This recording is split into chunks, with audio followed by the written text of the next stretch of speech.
Musically meditated. Musically meditated. Musically meditated. All right. Welcome to Musically Meditated Podcast. I'm your host, Joe Riley, your favorite podcaster's favorite podcaster. You like that saying, or maybe you hate it. I don't know. I'm bringing it back. It's from the early episodes. But anyway, everybody, please just remember to subscribe to Musically Meditated Podcast on YouTube, Spotify, Stitcher, iTunes, all that jazz. It's all over. And I'm happy to announce we have a special guest with us today. We have Mr. Ralph Rivera from Not Normal Tapes. And it's a DIY hardcore punk label out of Chicago, right, Ralph? That's right. Right on. Goddamn right. That's gosh darn right. And what we're going to do is we're going to learn about Ralph's musical journey. He is a musician. He's been in a lot of bands. I believe you're still currently in some, right? Absolutely, yeah. Okay. We're going to get into how he got into hardcore punk. And then we want to know why he wanted to start a label. You know, what all comes with running a label, the frustrations, the positives, and so on and so forth. And we'll go from there. I got some quiz questions for you too. Hip hop quizzes. Quizzes. I've been out of school a while, but we could see what happens. No, yeah, it'll just be more about just hardcore punk guys, like who was more influential, just dudes that were influential to me. Yeah. So is that Sounds cool? Good, yeah. But yeah, Ralph, what is your musical background, dude? Like as far as childhood, like was it your mom and dad that got you into certain stuff? Like what was some of the early shit being rocked in the household? Yeah. My parents were pretty young when they had me, so they actually had pretty good musical taste. My dad is a lifelong metalhead. He got me into like Napalm Death, and really, yeah, it wasn't awesome. Yeah, it was very cool. So yeah, he was in like Metallica and Motorhead, and we would also drive around and like listen to Dinosaur Jr. He gave me, when I got into punk, he's like, here, I don't need these anymore. And he gave me like, Sex Pistols and New York Dolls CDs. My mom's taste, I think, influenced my later, more like now-ish. There was like an earlier time that when she was like listening to like Depeche Mode and like Lemonheads and Gin Blossoms, and I thought that stuff was really cool. Oh yeah, and Lemonheads. Shout out to the Lemonheads. Yeah, some Bjork's first band. It's cool, but I forgot that it was cool maybe till like a little later, and then her family's, she's from Chicago, but her like side of the family is all from Missouri. Okay.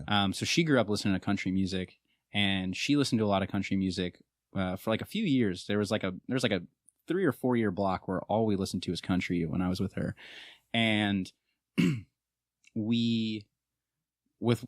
was kind of a funny thing, because then you get into punk and you're like, that shit's for hillbillies, you know, right. which is not right. I don't subscribe to that idea anymore, but you're like, I can't listen to this country music. And so my band that I sing in, I just told you my mom's background. And then the guitarist is from Oklahoma City. The bassist is from like Central Illinois. And then the drummer was just from like the western suburbs. So he didn't give a shit about country, but we had this like, we were all in the car separate from him one day, and we were like, yeah, man, remember that one song? That'd be pretty funny if we listened to it right now, wouldn't it? And then like we put it on, and then we were like, we knew every single word, and we're like, whoa, it's okay to like what our parents liked. And country music has some hits. And then it like snowballed into like, there was like a tours that we were going on where we only listened to country. We didn't listen to anything except country music. And our drummer was like the holdout. He's like, I'm never going to listen to country. That shit sucks. There's no way you're going to convince me that otherwise. And now he is a bigger country fan than the other three of us idiots, where he's like, I saw him, he moved recently, and I went to his house, and he's like, has like a separate, of all the, like a separate collection of everything he's gotten since he moved. It's like 30 LPs of like country records that he's found for like a couple bucks or free or whatever. Yeah. They give those things away. They do. You can go to the swap meet or the flea market, whatever, and just get some. There's no bonzers in the country. Not at all. There's not a fixed 7-inch in the country music scene. And that's the band you're in now currently, or this was one in the past? So that's one of the, that they were on like kind of like an indefinite hiatus. Cause our guitarist, like I said, is from Oklahoma City. He moved to Chicago. He was here for 4 or 5 years, and he moved back to Oklahoma to deal with just some shit. And I think he just needed to get out of the city. And but now he's coming back. But our drummer moved to Duluth, Minnesota. So there's a lot of like, how are we gonna do this? Like, how are we gonna figure this out? But that band's called The Bug. I do vocals in that one. Excuse me. Mm-hmm. And that is kind of that band's been around since like the end of 2013. That's like the majority of my artistic output of that period of time has been towards that band. Okay. A couple other things have popped up, but that's the main one. Awesome. And going back to some of your favorite bands when you were a kid, you know, like who were some of your just go-to jams? Pre-punk stuff? Yeah, pre-punk. Weird Al Yankovic. Okay. And Michael Jackson. Okay. Were like the first 2 CDs I ever bought were a Michael Jackson CD and a Weird Al CD. Awesome. And then stuff that like my dad would like give me Motorhead tapes. My mom would send them back, and it's like, this is something bad about Jesus. You can't have this. You're 5. Your dad should know better. And he's like, I don't understand. But yeah, you know, so like Metallica and Motorhead, and I think my dad waited for Slayer, but you know, and your dad seems like a really cool dude. Yeah, mom too. No, you know, mom seemed awesome, but Slayer and Motorhead. Yeah, he's very. He still collects. He still is like not. He has like, you know, he loves metal, so he still like digs into it, and but yeah, I think that those 2 influences from both of them like really shaped my view on. There are very few types of music where I'm like, there's no way I'm going to listen to that. You know, like there was a lot of, and even my grandpa was very musical. He would always play like acoustic guitar. My mom's dad, he would always play acoustic guitar. Later on, he would play like violin, and he would play like ukulele. My great grandma, on my dad's side, was like a professional dancer. So they're at parties and stuff, like my family would listen to like a lot of salsa and stuff like that. So there's always like some music thing happening. So it was a cool thing, you know, like no one was like, don't listen to music. That's bad. You know, it was like very musical house. Yeah. Very musical house. And every when I meet people who don't like music, or like their families didn't like music, all the way up to like great grandparents were musical. At least on my dad's side of family. My grandpa's parents, I don't think they were Church of Christ, so I don't think they could listen to music. But music is the devil. It's a crazy. I love them, but they. But yeah, it's a lot. Yeah, musical background, especially in the household, goes a long way. That's how it was when I was growing up with my parents. You know, they both had their styles, but even right now, if I went home, you know, like my mom plays drums. Mm-hmm. You know, like sick. I'm sure they're probably listening to something. Like it was always that kind of environment. Like it was always very musical. And now as I get older too, like, you know, regardless of the podcast and stuff, like just making new friends throughout life. Like if you really don't have a musical like obsession, I guess, like I have, like this friendship ain't gonna last. Yeah. Bro. You know, it's a foundation for, you know, most of my long lasting friendships, you know, when we, and that's definitely, I inherited that from my dad of just like needing to know everything about a band, like needing to know everything of like every record that they put out, and like, oh, like who are the band mate, or who are the band members, like what other bands were they in, you know, like really digging deep, digging through those crates, right? Yeah. And it's I don't know, it is it's kind of a non-starter. Like if someone's like I'm just really not into music, it's just on, like, okay, that's cool. Great. You know, but I dig in, like, who's the bass player? What kind of bass is he playing? I don't get that far. I don't know shit about I play bass in like a handful of bands, but man, do I not know anything about. I know I have a Fender jazz bass. Oh, cool, dude. But I don't know anything else. Like someone is like, what kind of head is that? I'm like, I'm borrowing this. and I don't know. Now, how about moving on to like your hardcore punk or when punk entered your life? Sure. How'd that happen? What bands were there? Sure. I'm going to keep that a part of it brief because every one of my friends who will listen to this will roll their eyes because they know the story. But let them roll their eyes. Yeah, it's okay. Fuck them. Sorry, friends. This is my time. This is your time. It's our time. But no, I discovered punk through like a skateboarding magazine, and I went home. The ad said, like, check out Johnny Thunders, and then I did, and all my friends were into like pop punk, like NoFX, and the idea of punk and hardcore being like something contemporary, I think escaped us a bit. Like there were like local bands, and we're like, those are really cool. It's not like what we necessarily want to hear, but it's cool that there's like a scene. There was so that was like 8th grade. And this is because you're from, just real quick, just to let everybody know you're from. I grew up at this point. I was in Calumet City. Okay. I moved from Chicago to Cal City when I was like 8. Okay.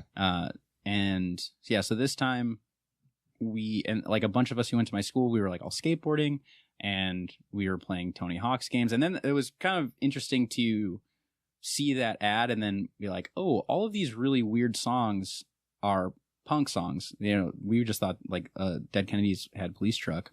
Like on Tony Hawk you're going back to? Yeah, on Tony Hawk. That had a big influence on a lot of people. Yeah, man. and I didn't know it, but then like just a year or two later, I was like, oh, that's what that was. Like that's that's where this comes from. So there was on Ridge Road in Lansing, there was a little coffee house called The Muse. I don't know where all these kids went. I don't know like where everybody's at now, but if they're listening, reach out. Yeah, hit me up. Hit them up. Slide into buy his DM. some tapes from me. We don't got to catch up, but do send me some money. No, yeah. But I did meet actually like a lot of.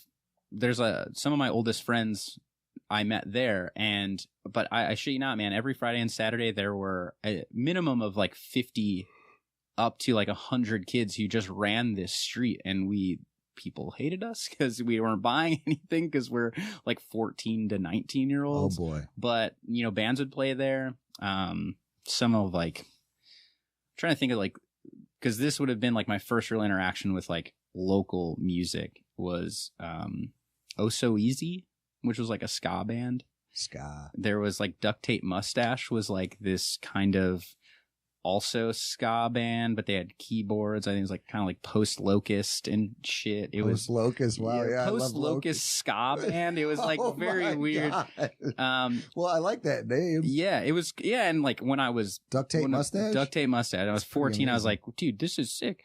And then there were some other like kind of like Deftonesy. There's Skylit Ignition, which was like a screamo band, but I still feel like kind of adjacent to that kind of thing. And then there was Burned by Her, who straight up had a DJ. So they were like Linkin Park Deftones. Yeah, it was like I'm cutting you off, but yeah. I'm sorry, save that thought. I won't do that again. But I had to congratulate you. You're the first guest I've ever had on, I believe, that mentioned the Deftones before I have. Because I'm like the biggest Deftones fanboy. It's sick. My dad got me into Deftones. Of all time. But thank you. So I hope the listener is laughing when they hear this. But awesome, man. Awesome. My dad has like 5 versions of White Pony because when it first came out on CD, there were like there was like a basic edition. There was one in a white case. I know. There's the black one and the red one. He has all of those. So yes, Deftones is sick. Your dad has to come on the podcast. Yeah, I'll send him on. Right. His name is also Ralph Rivera, so you'll have to differentiate senior and junior. Yeah, you could put junior on there. That's how my dad and I are too. Yeah, Joe and Joe Jr. Yeah, senior and junior. And then there's my great uncle is Ralph too. Okay. So it gets at family parties, someone yells Ralph, and we're like, oh, boy, who are you talking to? But back to that scene. To that scene. Yeah. So yeah, and then I started going to. I went to a different high school than most of my friends. I went to Munster High School, and there were like a bunch of like shitty punks there that I started like in Munster. Yeah, right. It was very weird, man. I didn't know what to expect. Rich punks? No disrespect, Munster. I love you. They probably some of them were. The person I became friends with was not. It's not fair for me to do. No, but I agree with you. Motherfuckers were driving to school in Mustangs, so I don't feel bad for nothing. They were rich kids, but she was not, and she was very nice, and well, she was very nice to me. She wasn't that nice to everybody, but and because of her, we met the drummer of my first band, who was from Griffith, and he had this whole, like, the first time that me and my buddy Colin, because he was from Cal City, and we got into punk together, it was like, we're going to start our first band together, and we did, and it was, lasted for like 4 or 5 years, and we met him, and we're like, oh, this is the guy. And he's like, yeah, you should come over. He's like, my name's Butthead. Awesome. But his name is Andy. Andy was a Waddy tattoo artist, not too far from here, actually, but I'm giving him a shout out. But so the first time that we rolled up to his house, he's like, come over to my house. I'm having people over this week. And there were like 20 like mohawk having like studs and leather and like 30-eye fucking Doc Martens. Like we were like, oh, we're like, really? We're home now. Like this is what we've been looking for. Yeah. And we knew a couple dudes from Lansing who were like pretty shitty. They told us about some good music, but they were not really good people. And these are like the first group of punks that we met that were like finally like, oh, these are like, we're on the same wavelength as these people. Like we like the same types of music, and we kind of skate really shittily, and we look like shit, but we're not like necessarily trying to make anybody's life hard. And then they were in a band called Glue Accidents. And that was, I think, the first band for me that like really was like, oh, you can do this. Like I could do this, like for sure. I'd already wanted to, and we were trying to, and we were having a hard time. But that was the band where I was like, oh, they have like a CD demo. Like they're playing shows, and I think like more so than any other band from north of Siena at that time, that was like the band that set me on the course to ruin that has led me here. No, but yeah, I mean that one was the good. name sounds familiar. Yeah. It does. What year was that? Like mid 2000s or something? Oh boy, yeah, probably like 2004, 2003, 2004. Okay. I would have been like a junior or a freshman, sophomore. So yeah, like 2004. And do you have like any good stories, like any of the like with that band or your other bands, like good punk stories that you'd want to share, like where you saw something crazy or like something that's always in your head forever? Yeah, I mean, we just did really dumb shit. Like I feel like we didn't have. So there was that band there was Glue Accidents, and then my band was Pygmy Death at the time, and then there was another band called Panic Attack, and we would just play shows, and it was just kind of for each other for a while. Like one of us set up a show for this bigger band Defiance, like in Hobart, and nobody came, and those dudes were dicks, and they like hung out in the bar and like didn't interact with any of like the younger kids, but we still just like danced as hard, like super hard. Where was it at in Hobart? It was at like a club, like one of the Eagles clubs. Oh, the Eagles club. Yeah, it's in Lake Station. Okay, I remember when there were shows going on back then, because they try to mix a lot of like death and punk together. Yeah. Like that, like whatever, It's not gonna happen. No. But it was cool. I think like the most like the defining moment was when we rented out the Legion Hall in Highland. And I say we, it was, the 19 and 20-year-olds that were in our group, not me. But we set up a show, and it was all of us, and we were like so excited, and they're like every one of I don't know how the show even made money, because every single person there were 8 bands that played, every single person that had a band that was punk played this show, but still we found like all of these people, and it was very like, oh, like not only can we do this on our own, but it also makes sense to do it on our own. Maybe like we can keep this going. We can find other halls, or like we can do it in a garage, whatever we have to do, we can do. I don't know. We were just dumb. We would get drunk in a garage, and everyone would throw up, and it was real gross. And yeah, just gross punk stuff. Just gross punk stuff. It was, sitting in Mike, the singer of Glue Accidents' house until like 3 p.m. when he would finally like wake up and start charging his mohawk, and it was very stupid, but it was good. It was a defining moment of your life. Yeah. But with that talk of finding a place or finding a venue where you guys could all support each other and do this and do that, is very do it yourself, right? Or Mhm. DIY. So looking back in it retrospect, like me hearing it, I didn't go through like the punk phase or any of that, but it taught you hard work and how Yeah. to network. So Yeah. now look at this segue. Now moving into Not Normal tapes, Yeah. right? It's very do it yourself. Yeah. And since you have that background in the punk rock scene, like, yeah, it might have been dirty and trashy at times, but Yeah. it was able to give you maybe certain working class, hardworking values, Absolutely, maybe, from a social aspect, but even like literally putting on that t-shirt or whatever, Yeah. or that picking up that guitar or screaming in the mic, like those hard work ethics. Yeah. And, when it comes to do it yourself, I know I kind of asked you some bands. You mentioned one, locally, but the whole hardcore punk thing, in my opinion, do it yourself. There's two guys Yeah. that I think really set it up. And I don't know if you'll agree with me or not, but it's Ian MacKay or Mackay, however you want to say it, for Discord Records from Minor Threat. Yeah.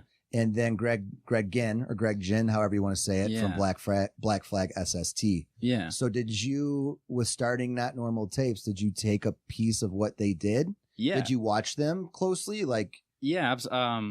So I ran like a pretty shitty label before Not Normal, and then that Not Normal was like, I'm going to do this right this time.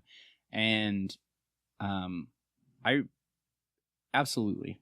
And I think that you can see it in a number of ways where, like, even now, like with Discord, like fucking all pushing 40, and you still see pushing 40 years of existence. Yeah. And you're still seeing people who were a part of that label at the beginning contributing to releases on it now. And it was like very familial, and it was very like but it was also like very centered on the area it was at. So DC. At least at first, Discord is big enough for it's not just focused on DC, but for a long time it was these DC bands, and SST was all these like weirdo California bands and like some desert shit, desert. Meat Puppets and stuff. For Soundgarden started with SST. I actually didn't know that. Yeah, I guess their first record. When you think about like the later era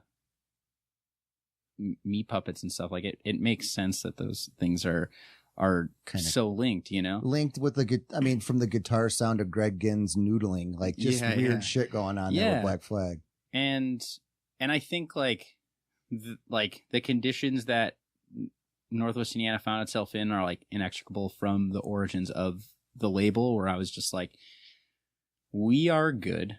Like there are good things happening here. The first 5 releases were immediate friends, and 4 of the bands were from Northwest Indiana. It was my own bands, Cold Shoulder and Raw Nerve, and then the third release was Guinea Kid, which is to show you, how I guess that's the Discord parallel there, where like even now people who are a part of that are part of it now. So the singer of Guinea Kid and the drummer of Guinea Kid are in Dagger.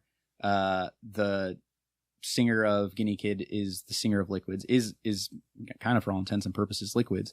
Okay. And it was just like no one else is paying attention to this stuff. The eye is on Chicago to an extent. Even then, I think Chicago wasn't it became something more a little bit later, or it would go through kind of like peaks and troughs there. It's not, Chicago is a big city, but it's not New York or LA.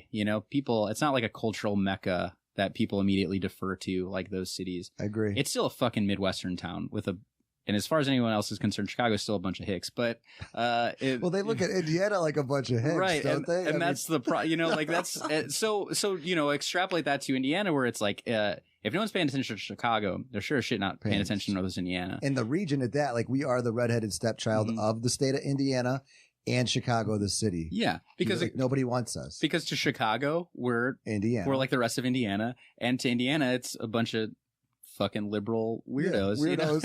So they don't understand. No, it doesn't make any sense. And that's a good point. So it's so like to look at these bands who I was like, you know what, like I have a job and I have some know-how, And if I put in like a minimal amount of money to making these things look good, I think I could make it to kind of sustain itself, and I could keep doing that.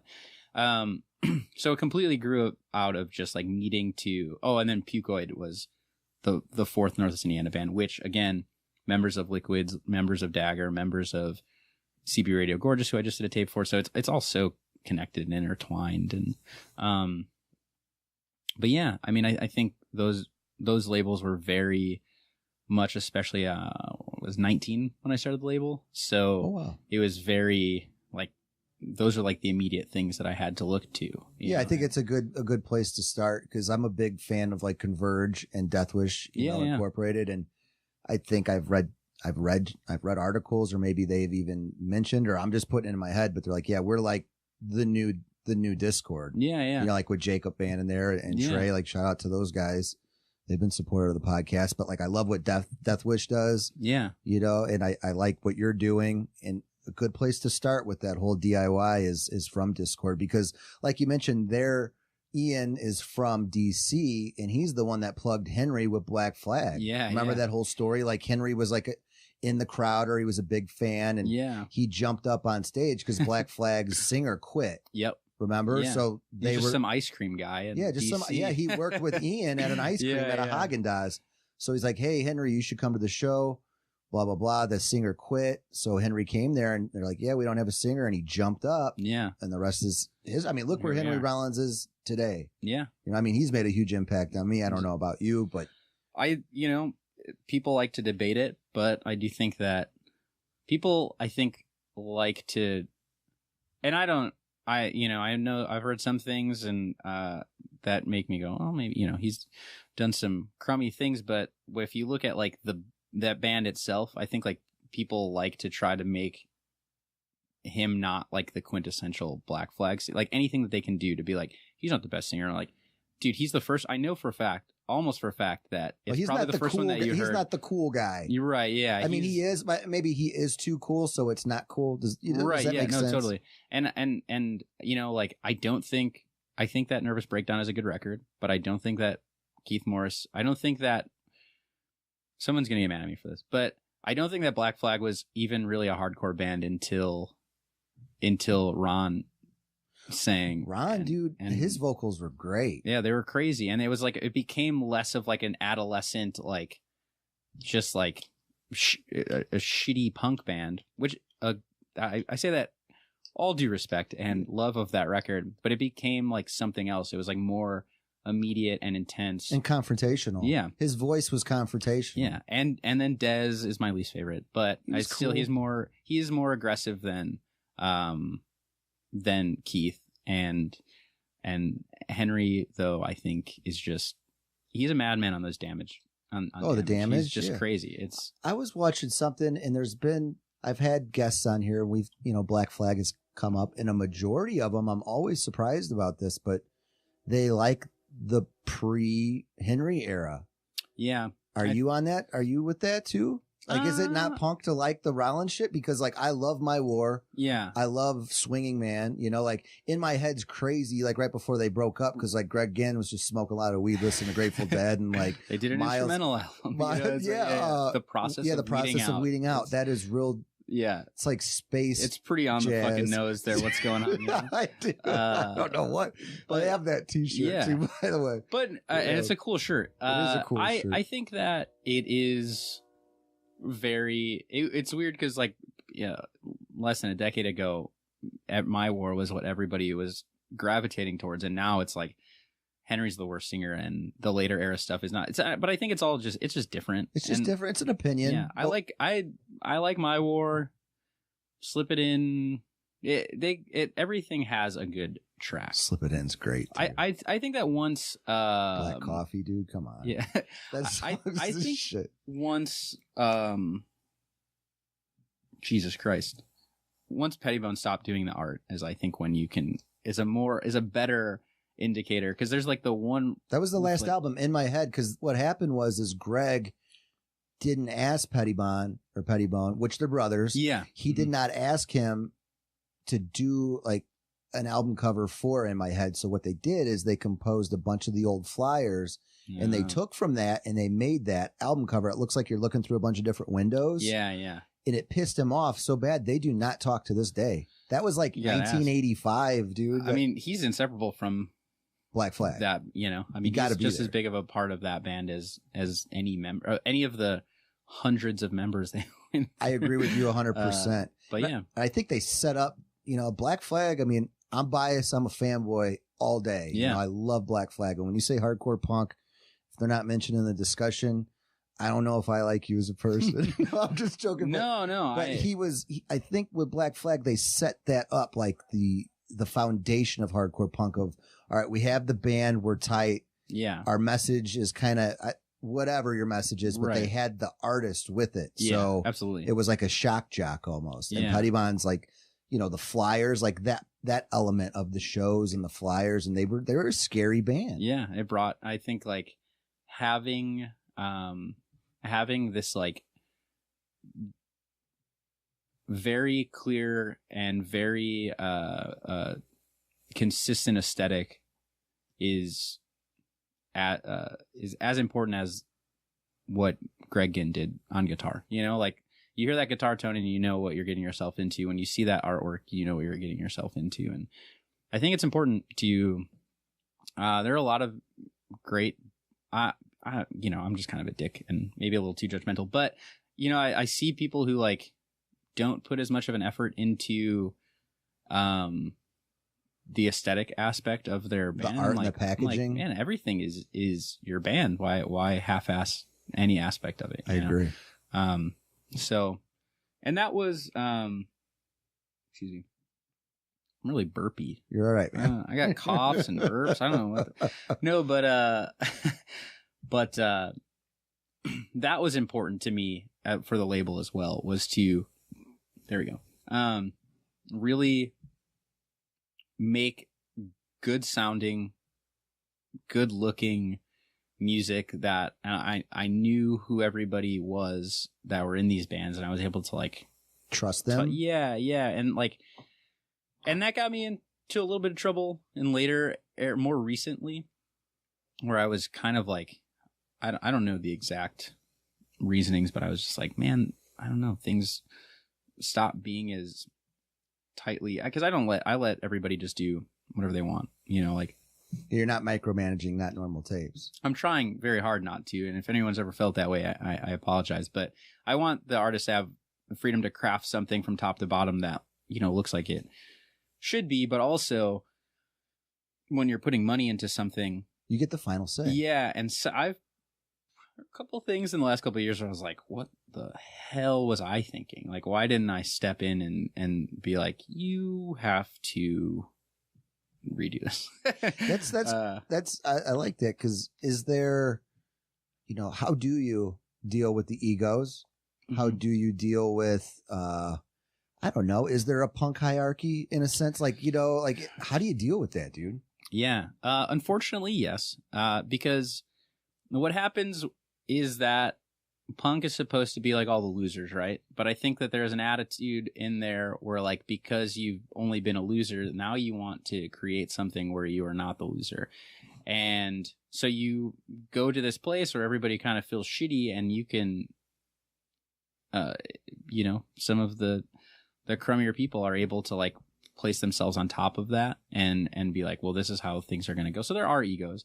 I don't know if I'm explaining that exactly right, no, but I do think like when you, for a lot of people, maybe not everybody, but when you feel outcast, there can be a jealousy and a desire to like not want to be that. So you remake this outcast or like subculture, this like these like radical movements, you find a way to establish yourself at the top of that. I will say that luckily I haven't had to deal with that too terribly often. I've done over 70 releases and I've only had a handful of bad experiences. Good. I will say that those experiences were bad enough where I was like, should I do this anymore? But I've been lucky enough to, and especially I was like going through some of the releases, and I was like looking at like the different eras as far as I could, nobody else gives a shit, but I was looking at like what was motivating these times in the label. And there was like a handful of releases where I was like, man, I didn't care about these as much as not because they weren't good, not because they weren't my friends or like whatever, but like whatever was going on in my life, I was just like, I could have done more on these releases.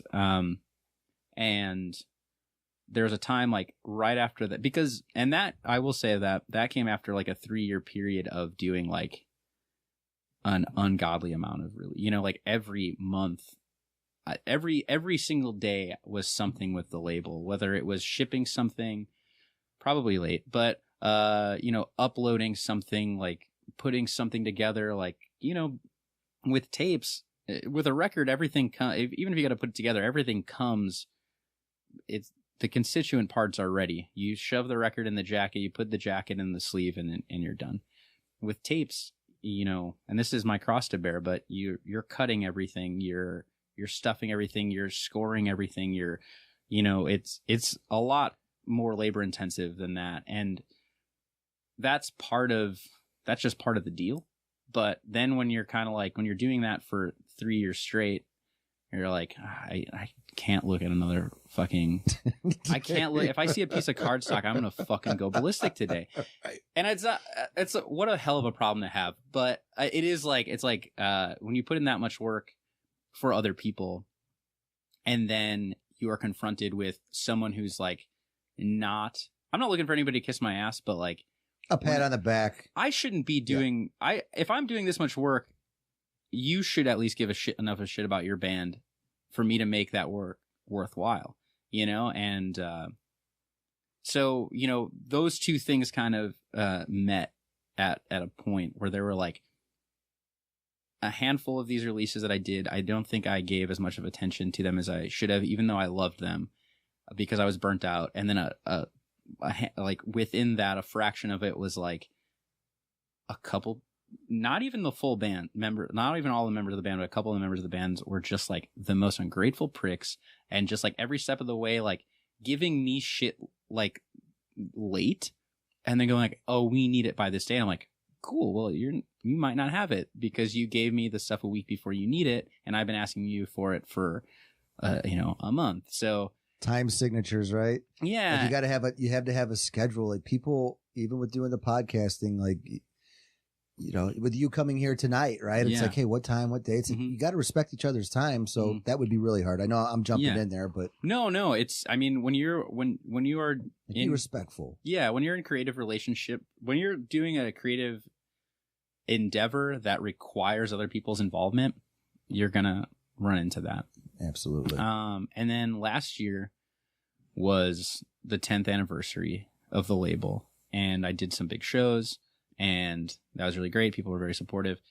But before that, I was like, at the beginning of 2018, I was like, I'm not doing this fucking label. I'm doing one more record, which was the Deodorant record. I'm like, that's all I'm doing. Deodorant, by the way. Thank you. They're great. I like Deodorant. Everybody check out Deodorant. Shout out to Deodorant. Yeah. I'm sorry I owe you guys some records. They are coming. I promise. They're fun. They're very fun. They're fun. That music's fun. So talented. Little ADD rock in there. Yeah, it's like, I'm not saying that in a bad way. It's very like, it's just like funky and it's like dancey, but it's also just like you can dance punk, to it. Yeah, skate. Like it's very, you could do anything you want to do to it. You can do that band. But that was the record. I was like, that is the only thing I'm doing this year, and then I'm done. Like, I've already started it, so that's the only reason I'm finishing it. And then, of course, I did 10 releases.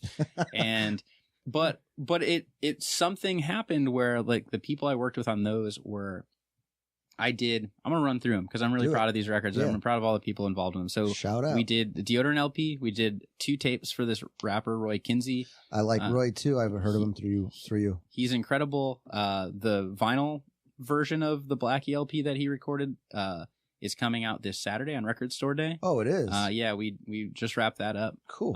Is that what the orange, like black and orange? No, so that's more Roy. That's the EP. Okay, I'm sorry. The full length. No, it's cool. We did the full length Blackie as a tape, and then we were like, well, the end goal for this has to be on vinyl. So it's actually his first time on. And he's a rapper, y'all. He's a rapper. He's very good. So very good. So we did 2 Roy tapes. We did the Deodorant LP. We did a CB Radio Gorgeous tape. We did a tape for the Lipschitz, who are very cool, like 2-piece. They moved up from the South, and then I randomly actually the first day that I met Roy was the first time I met the Lipschitz. And it's funny that from that day, like 2 very important releases to me, kind of came out of that. I did a tape for this one-man band called The Floor Above from Nashville, and they're very good. And then the Dagger tape and CT85, which is the band that I play bass in.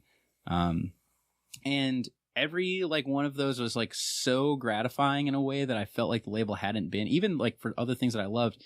But there was something about the people in those bands were creating shit that they were so proud of, and they had such an insane, seeing these bands, even if the members weren't making the artwork for it, they were entrusting people that they really believed in to do, so it was just a great year for the label, and I was able to really look at that and go, wow, this is not always the headache that, or this made the headache worth it. This made being able to work with these people who really care about their stuff. I've said this a few times over the past couple months, but it's I don't think I should be the person who cares about your band the most. I'm doing it because I like it, but I want you to have some enjoyment out of this. There's been a few records where I kind of just ended up they ended up not coming to fruition because I was man, you guys don't really care about this. Yeah. And I don't want to put a couple grand into a record that only I care about. Yeah. The band itself doesn't care about. So, it's just, last year, I think really saved the label in a lot of ways. Awesome, man. I heard of you.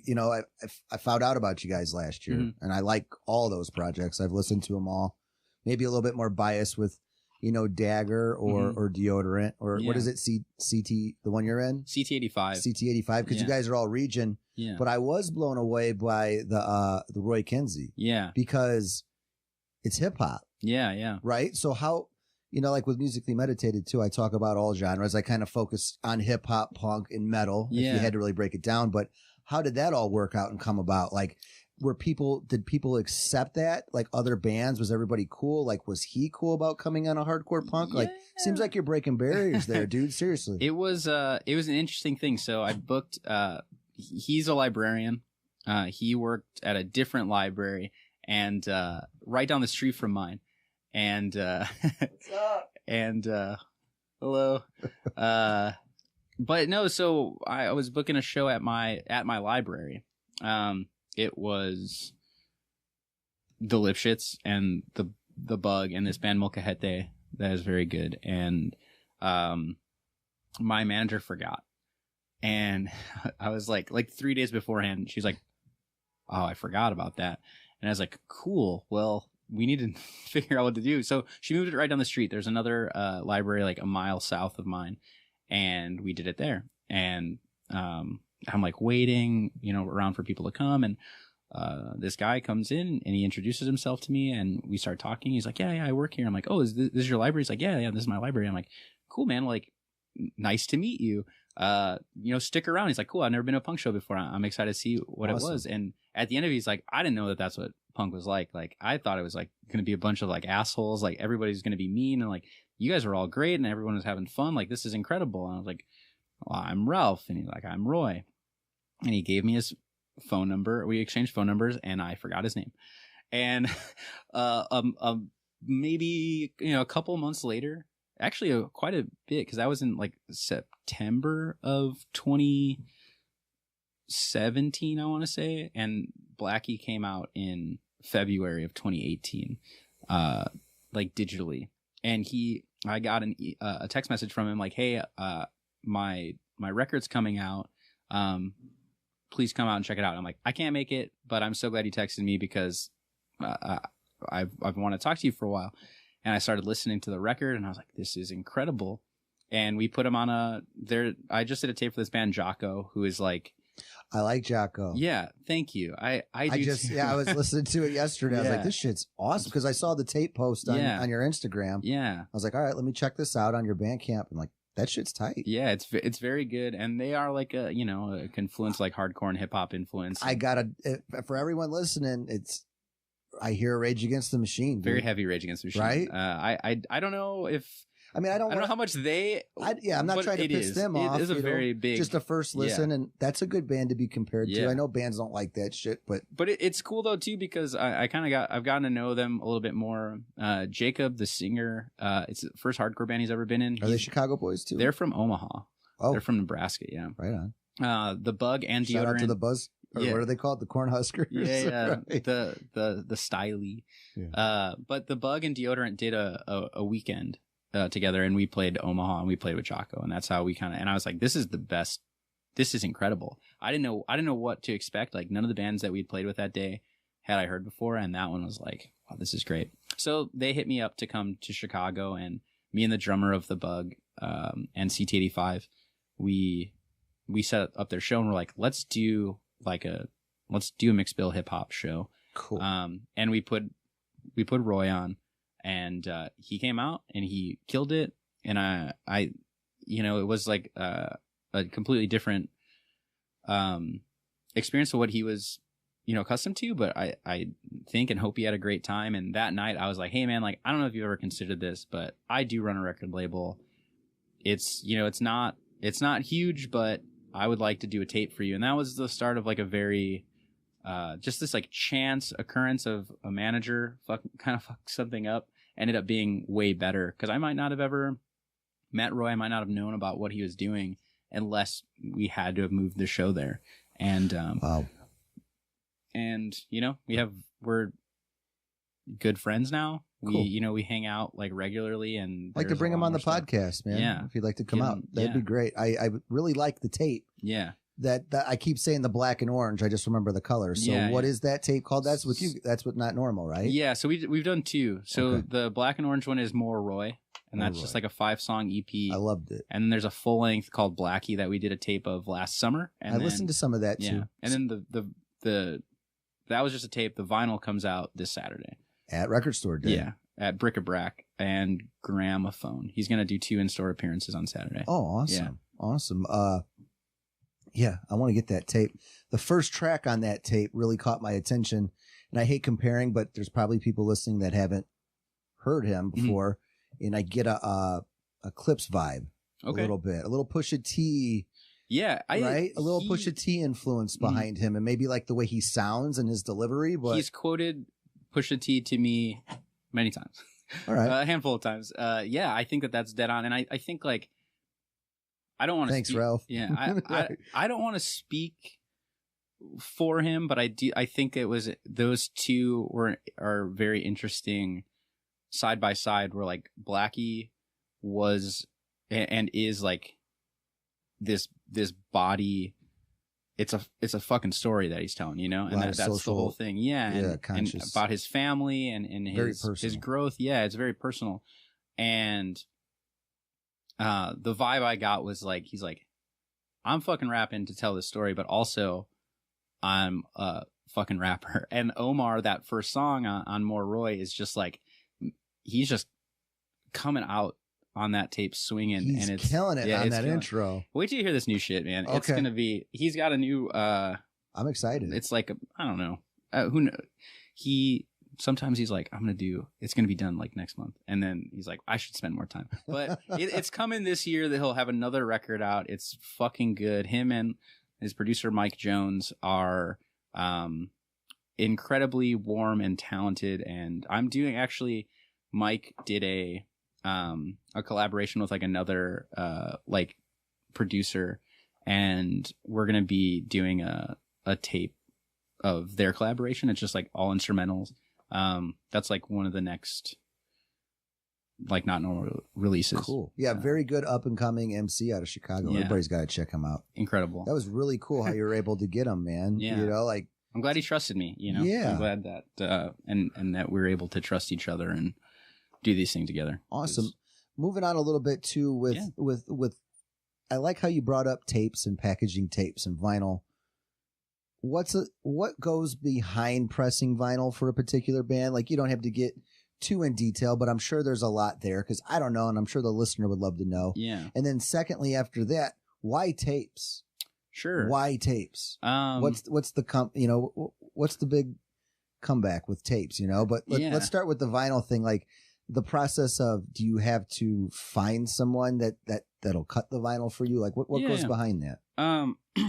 So, I'll give you a semi-brief thing, but if anyone ever wants to know more, email me because I'm always I'm down to do it. But it's not cheap, and it gets more expensive, and it's not hard, but it's definitely not an easy thing to do. I had to do, like, before we did our first record, I had to do a lot of research, and there's a lot of moving pieces. More and more often now, there's like kind of these like one-stop shop places, but I don't necessarily recommend that because when it's like that one-stop shop, it's more for efficiency than it is for, you're not always necessarily going to get the best quality. So like what you want to make sure you're doing is it gets a little confusing because mastering is used to describe two separate things. But basically once you record your project, you want to get it audio mastered, right? And that's just making sure. I'm not a sound engineer, so I don't want to offend any sound engineers who are listening, but it's making sure the levels are not like peaking. high. They're not peaking, but they're high enough where it's, it's going to sound good. That's the post mixing thing that happens. And it's definitely more involved in that. Again, sorry, any sound engineers, but those schlubs just raise some levers, and it's fine. No, but no. So that is mastering, and you do want to make sure that it happens. But then there's also mastering. Also describes the lacquer process, and basically that is very important too. And you want to make sure that you have somebody who knows what the hell they're doing. I go through Carl Saff in Chicago. I think that he in the Midwest is kind of more and more a standard. I could be wrong. There's a couple other guys too, but he does a very good job, and he's a very fast turnaround, and he's in Chicago. So I think he feels sort of like responsible when a Chicago label comes to him. And he's like, he's very good. So what that is, man, it's so confusing. So a lacquer is basically like a fake record. It's like very flimsy, but it has all of your music on it. And there's more stuff that they can do there to like, some of like the sound comes from that as well. But then that lacquer is used to make these huge metal plates that are what actually, they're called stampers. And those are what actually make the record out of like PVC. I actually just got a tour at the new Chicago pressing plant, Smash Plastic, who did the Roy record. And that was the first time I ever got to see like the inner workings of it. And they gave us like a very insane rundown of all of it. Because what happens is the lacquer makes like the negative, which is the stamper, and then the stamper remakes the positive, which is the records that you're selling and listening to. Is that like the first pressing? You know how there's always the first pressing, or the with the white label, the test pressing thing. Yeah. So yeah, it's weird because we actually got a test lacquer on the Roy record, which is, it can only be played like 20 times before it starts to disintegrate. Really, it just stops working. But yeah, like once, so yeah, it's like they make a positive and then they make a negative, and then the negative makes the records. And then, yeah, you get some test pressings and you're like, okay, this sounds good. And then you keep making the record. But then there's other stuff too. Like you have to buy, well, you don't have to. Don't get stuff shrink wrapped. It's a bad idea. I don't know. Every record I've ever gotten shrink wrapped always comes, don't do that. Don't do it. Because so what happens is that the record jostles around inside of the record, and it'll cause seam splits. And that's why like when I ship records, they're in like the poly bags, and then I ship the record on the outside so that when it moves around, it's not ruining the record. Right. That's some record nerd shit. So do whatever you want. Nerd. But it's I hate shrink wrap. I hate getting shrink wrap records because I'm like, it's going to be busted, and I check the size and always are. But there's that, and then there's like getting the art together. I go through Imprint. and they're very good. They've never, a couple people I know have maybe had some problems with them, but they're the standard, and I've always had nothing but good experiences with them. They're very fast, and as long as you make sure that the art that you send them is what it's supposed to be, the product that you're getting back is gonna be good. Awesome.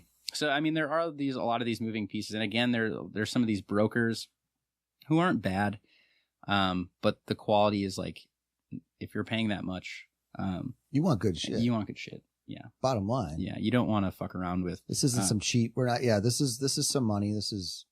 Yeah. And big deal. And what also happens is that in order to turn this shit out, they're actually shipping a lot of stuff off to the Czech Republic, and there's just, I don't give a shit where something is pressed as long as it's not made in shitty conditions. But the problem there is that because they're so far removed from you, there's like no accountability. I pressed, and this is my own fault. I don't know what the hell I was thinking. I pressed 5 records through this one broker. Every single one of those records was one of the most painful experiences. Like in terms of the record, it was the most stressful time, just like being lied to, being like given the runaround of like when this, like given like every deadline was missed. 2 of the bands went on tours without their records that I promised them, and I was like, what are you guys going to do for me? And just, and because there's someone else they can blame, it's not, if Imprint fucks up, I call Imprint and I go, hey, you guys fucked this up. And the person I placed the order with is who's answering the phone. But if a broker fucks up, it's like, well, this is the plan and we don't have any control over that. And it's like, well, I'm giving you my money. So yeah, you need to find it out. Over, yeah, find something out. I'm from Cal City. I don't like that. Yeah, we don't like that around these parts. How about tapes now? Moving to tapes. What's the big, like, I think it's cool. I think it's nostalgic. Yeah. Is there a benefit to pressing tapes? Yeah. What's going on with that? It's kind of interesting to have this conversation. So like the label started as a tape label. It's always going to be called Not Normal Tapes, regardless of what else we do. But, SST solid state transistors. They're not just making transistors. No, they started making electrical little things, components. So, and when we started doing records, like, well, it's not really a tape label anymore. It's like, calm down, calm down. Guys. Most of the vast majority of what we do is tape. Right. But the thing is like, you should just do a record. Like, if you believe in it enough, like, let the band do the tape. And I'm like, well, this isn't. I don't feel like most of what we did were even demos. Like, most of them were like releases unto themselves. Like, we put enough effort into it. It was just like a release. And at the time, amongst our like 18, 19-year-olds, a lot of people had tape decks, and some of the older heads like didn't. They just had records. But the truth is like, a fucking record costs a lot of money to make, and more so now than ever in the existence of this label, you are not guaranteed to make that money back. Like, I've got 300 copies of the American Hate record sitting on my shelf still. An incredible record that should be in every home of everybody who likes punk should have that record. I have a couple hundred copies of the Tiger 7-inch. There's no way to know that you're going to sell that shit. And when you're putting in, $1,500, $2,000 into a project, it's hard to like have, and also the turnaround time for a long time was so bad, where it was like 6 to 9 months to get a record. Now it's back down to like 2 months. Turnaround time is like very good right now. But to have like to be 19 to 23 and have $2,000 tied up in a record for that long of a time, you're like, well, I can just do a tape. And some of it like was that nostalgia, like when we started. Some of it was just like it looked cool, and of like all of the available, all of within our price range, they were as cool as records to us. And records were fucking awesome, and CDs were not. But CDs tapes are not cool. They're not cool. Do you even sell CDs? No, oh. I've had a couple things but it's just tapes and records, right? I got this really cool Japanese band. We played with this really cool Japanese band, and all they had were CDs. And I'm like, I'm gonna take some, and I never sold a single copy of it. But I think it was like the immediacy of it, and even now to this day, I don't have as much of a like. There's not as much of a thrill of like.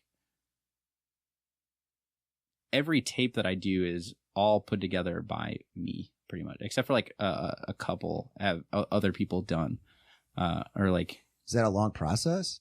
Yeah, it is. It's a pain in the ass. Yeah, it is, and it's a labor of love. But I think like having this finished product at the end, and you're like, oh, I touched literally every single one of these copies. Like I physically made this happen. I don't know. It feels good, and awesome. and now it's just they're cheap to make. You can still make them look really cool. They're cheaper to sell, and the difference at $100 to $200 for 100 to 200 tapes versus, well, they're not that cheap, but you get a lot more for your money than you do with a record, And I think somebody shout out to Julian from Grindhouse, and shout out to Gabe, had him on.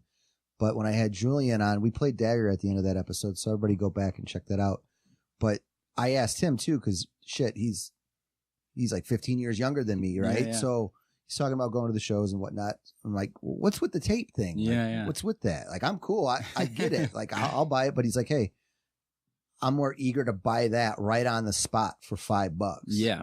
Like, I'm going to take that. Like, it's doable. It's really doable. And it's when punk is cool in a lot of ways, but it's still a lot of broke fucking people, and it's weird because I want to spend my money on the art that my friends make, but not everybody who comes to a punk show wants to do that. And if a fucking vinyl 12-inch record should be an LP, at least should be $15. Absolutely. And a record should be like a 7-inch should be like $7 or $8, but punk doesn't match inflation, you know what I mean? Like, it's not when I got into punk, records were just starting to be $4. And that was hugely controversial. Like for 03, 04, right? Yeah, Back yeah. then? Like 7. So I guess when I would have started buying records, it would have been like 2007.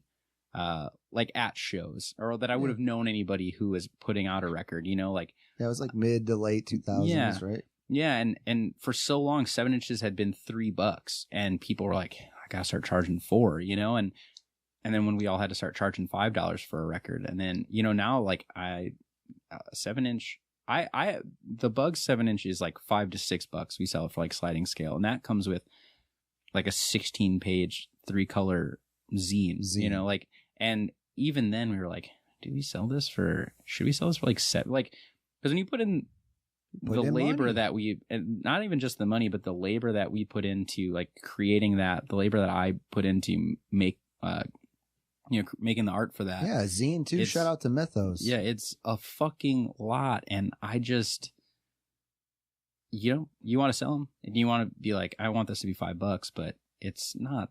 You're never making the money back for your labor. So with a tape, it's like, it's cheaper. People like buy those more. People like are collecting tapes now more than they're collecting records. I think, and that's not indicative of every buddy I know, but I know it has a huge comeback. Yeah, right. I mean, comeback, call it what you want. But yeah. I think it's really neat.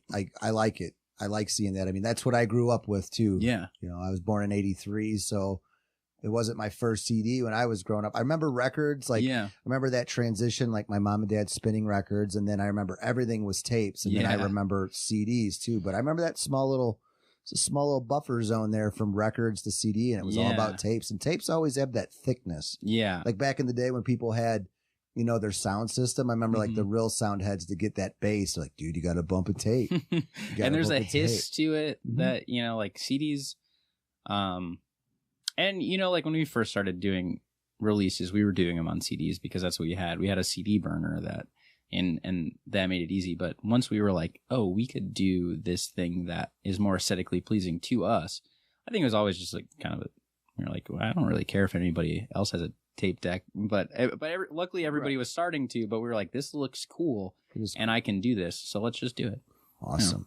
Well, thanks. Now we're going to move on. I got this little questionnaire and we're going to wrap it up. Awesome. But I picked these bands, hardcore punk bands. There's a little post-punk in here, but I just want to know which band made more of impact on you. Sure. And they're they're somewhat similar, Yeah. right? So Black Flag or Minor Threat right out the gate. Minor Threat. I owned a Minor Threat CD first. I owned the discography before I owned Damage. Yeah. All right. And I was straight edge Were you straight edge? for a very long time. Cool. For 12, 13 years. You want to get a beer after the show? Now I can do whatever I want, man. Right. Don't tell Ian, but No, yeah. Yeah, straight edge is cool, man. Yeah. Shout out to everybody at straight edge. But Minor Threat over Black Flag all day? Yeah. Okay. Rollins versus Danzig. Ooh. Gotta say. Oh man, they're both fucking weirdos, aren't they? Yeah, but I'm just saying, like, Yeah. musically, I think I'd probably go Danzig. Okay. Only based off Misfits, though. Same. I don't really like Danzig or. I like his solo fine. stuff. I'm a huge fan. And Sam Hain's fine too. He's awesome. But the Misfits are. Even better. Yeah. I'm going to go see him couple weeks. Oh, well. The original yeah, lineup with Doyle. And, Doyle and Only and Lombardo's drumming from Slayer. Oh, well. Yeah. All right. The Clash of Ramones. Ramones. That was a quick one. That's easy. Gorilla Biscuits or Agnostic Front? If you would have asked me this question 5-6 years ago, I would have said Gorilla Biscuits, but Agnostic Front. Yeah, and their guitarist just passed away too for Gorilla Biscuits. Oh, yeah. Yeah, so R.I.P. I don't remember his name. I feel terrible. Yeah. But, okay. All right, cool. Cro-Mags or Judge? Cro-Mags. All day? Yeah. All right. Yeah. Whatchamacallit? I love, what's the singer's name? John Joseph. Yeah. Man, I love everything he has to say. I subscribe to him heavily, man. Like, it's a controversial opinion, but is no, it? I don't know what kind of shitty things he's done or said, but like I like the PMA effect. No, yeah, it's. I think like his professional aspect is much different than his internet, where I think he gets into petty dramas just by being a little bit of an old. He's kind of an old man, and I'm like, man, you just make your book, man. Just do your. Okay, yeah, I don't. No. It's those I'm old saying, guys. like, as a personality, like, he's come a long way if you read his actual story. Yeah. To what he's doing now. Is it gimmicky? Maybe, but I find him entertaining. But yeah, I mean, I think and Harley's badass too, man. Harley from Cro-Mags. I mean, come on. Not to. I know we're trying to wrap it up, but I do think it's always interesting when people try to ape this, like, the New York kind of like belligerency, because I'm like, man, those like early dudes were like fucking street kids who like lived terrible lives. He was an orphan. Yeah. For a while, John Joseph was. He went through foster homes, and like, you live in a nice house with your parents, and you can shower every night, and you don't have to like join the Marines so you don't die on this. It's just like don't ape that. Just do your thing. Punks are nerds too. A lot of Midwest dorks made some really aggressive music, and just live your truth. All right. And Judge, though, shout out to Judge. Do you like Judge? I have never been in a Judge. Okay. I don't know what it was. They're pretty tough. Yeah, it wasn't my forte. All right. Husker Du or the Replacements?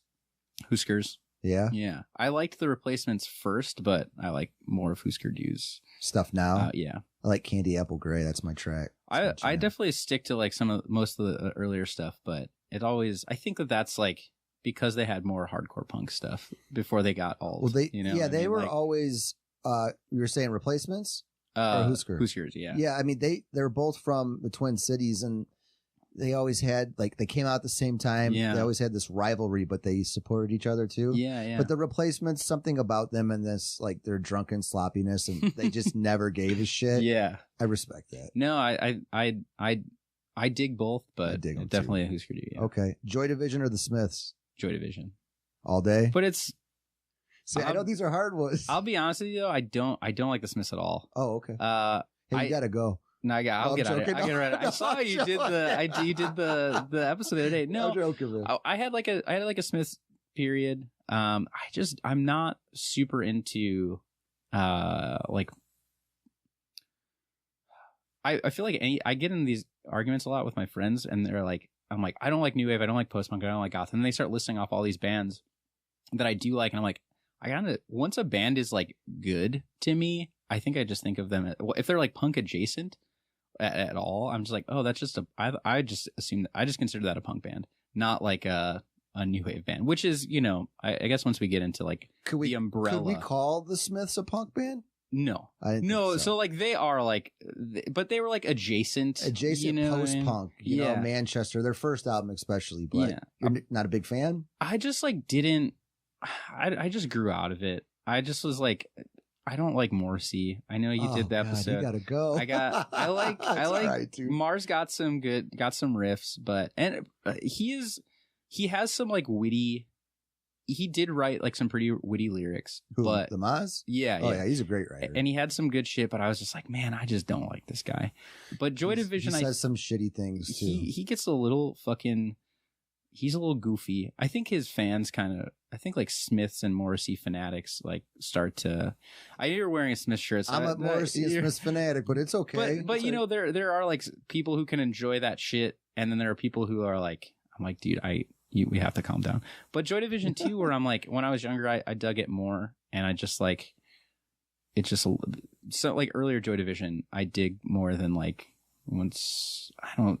Well, I mean, they weren't around that long. It was like Joy Division, then New Order. Yeah. You know, but there's like that early, like the Warsaw stuff when it was like straight up punk. Exactly. Right. They Walked in Line and songs like that. Yeah. Like, remember I had like the dude that was banging like on the Failures drum. is like a really good song that I always was into. And Jesus fucking Christ. I can't remember the other one. Okay. But there was like a bulk of it that I really dug for both bands for a long time, and I was just like, it's just not where I'm at. Sometimes you grow into it and sometimes you grow out of it. Exactly. Like I was always a big death metal head and death metal kid, like growing up. Like I really love that extreme stuff. I still do now. Yeah. But I don't I don't go out of my way to search for it. I have friends that'll throw it my direction. You know it in here. Yeah, right here. Yeah, I got that death metal still right here in the heart. But yeah. I love Joy Division, the Smiths, and all these bands that I mentioned. Last thing before we wrap it up, Ralph. That's kind of a tongue twister. Your top favorite 3 shows of all time. If you can't think of 3 that you've been to, just one. I think I could do it. And who, what, where, when, and how. Okay. How did it happen? I saw Look Back and Laugh at ABC in Rio in 2007. My first tour right out of high school. Besides the fact that I was with all of my best friends, the tour was a bust. Like 7 of 12 shows fell through, but we got to New York and we got to see Look Back and Laugh, and that band was a fucking war machine. I don't think this is true because I like met all these people later in life, but all of the dudes in the band looked to me to be like 7.5 feet tall, and the singer Tabaya, she looked to be like half of their size, but was like leaping over them. It was like, was she a badass singer? She was, she was all over the fucking place, like just jumping, like leaping, and there were like 250 people in this very below code building, and like the floor could have caved in at any minute, but like I was just like in the back, and I was just like, my 18-year-old mind was shattered. So that one. More recently, it was kind of spread out over an afternoon because it was at a fest, but I got to see this band Vex from Olympia. The VEX? VEXX. Okay. Had to get a little classy there. Got a little. Not quite 3, but not 1, you know? And, but the singer, Mary Jane, seems to be on like, a little bit more of like a performance art kind of tip, but so the band is like fucking wailing, and she's just going off, and, this band from Chicago, or not from Chicago, from NWI, Big Zit played, and that was like one of their best sets I'd ever seen. And this band that I was friends with from Mexico, Tercer Mundo, played, and just like all of those bands like in the same like warehouse over like an afternoon was just like, it was very, very, and everybody was at like the top of their game. That was great. And then I guess like a very defining moment in my life was seeing Ceremony played. God, I love Ceremony. Yeah, and I think that's You're my guy, Ralph. Yeah. You're my guy. I think that's not a cool thing to say anymore, but man, how is that, dude? That what? Because the L shape, man. We could discuss. We could have a debate, whole other podcast. But L shape, that's a great record. And I've gotten into arguments with, like, not arguments, but disagreements. Especially, I've had like friends from California who are like, I don't know, that band sucks. And I'm like, man, like, dude, I'll tell you what. Ceremony's the shit. Shout out to Ross. Yeah. Shout out to Anthony. Ross and Anthony have been. Ross, I saw him a couple of years ago, just like on the street, and he was so nice. And we like shot the shit for a while. And so my Pygmy Death, my first band's like first like big show was with Ceremony at the Lake Station Eagles Club. Ceremony was in Lake Station? Yeah. This was 2000 and like with Violence and shit? Like it that was first Violence album? wasn't even out yet. Damn, they had Violence on CD, but not on vinyl yet. They had just the Cursed 7-inch. And that's all we had heard. And we're like, this is pretty cool. Like we're excited to play this show. They're on tour with this band Lights Out. And then they played. And this was like one of the biggest shows of that summer, I feel like, in Northwest Indiana. They were like, oh, at least the mind is a weird thing, but I remember it being stuffed to the brim, like people falling out the back door at the Lake Station Eagles Club. And they're going off and we're losing our minds. And then they covered California Uberalas. And to like a bunch of like 14 to 17-year-olds, like which the majority of the crowd was, that was like the perfect song because everybody in that room knew it. And you just saw like, that's amazing, 6 minutes or however long their set was of like the most violent, like crazy fast hardcore. And then they play that and we're like, we know this song. And we're like going like, I don't think of that song as a violent song at all, but we definitely were very big morons during that song. And and it was just like that left like a lasting impression. Yeah. So Ceremony back then, I love Ceremony. Yeah. That L-Shape, man, I reached out before I don't want to end on a buzzkill by any means, but I reached out to Ross. I think it was like through Tumblr or something. And that's when L-Shape Man came out. And there was something about it, man, like the whole package. I'm a post-punk dude for sure, but like I could relate to a lot of the content. Yeah. And it really helped me out in a dark time. And I remember I sent him this message and like he reached back out and like he laid it out for me. Like, hey, if you're worried about A, B, don't worry. C will come. Like, dude, it's, you know what I mean? Like one of those moments, like he was very engaging and it really helped me out. So shout out to Russ if he's listening to this. Like, yeah, absolutely. It was really cool. And just everything that Ceremony has kind of turned into, like, I'm a huge fan. Yeah. They are such an important part of that time in my life that we just talked about growing out of certain things, but those records are certifiable. They're gold. Very good. They're gold. Well, Ralph, thanks for coming in, dude. Thanks for having me. We'll share Not Normal's Bandcamp link. Is that cool? Yeah, Bandcamp, the description. Store like, where can we find you? Like, where can we find Not Normal? We're on Bandcamp, notnormaltapes.bandcamp.com. We're on Store Envy, notnormaltapes.storeenvy.com. We're on Instagram. You just want to email me and ask me more stuff, notnormaltapes@gmail.com. Anything, if you put Not Normal Tapes in front of anything, you'll probably find me at some point. Cool. Yeah. Very cool. Yeah. Everybody check out Not Normal Tapes. Shout out to all the artists on Not Normal too. Maybe we could bring some of those guys in on Musically Meditated. Yeah. And everybody have a good weekend. Thanks again for coming out, bro. Thanks for having me. Alrighty. I'm Musically Meditated. That's right. I'm musically meditated. That's right. I'm musically meditated.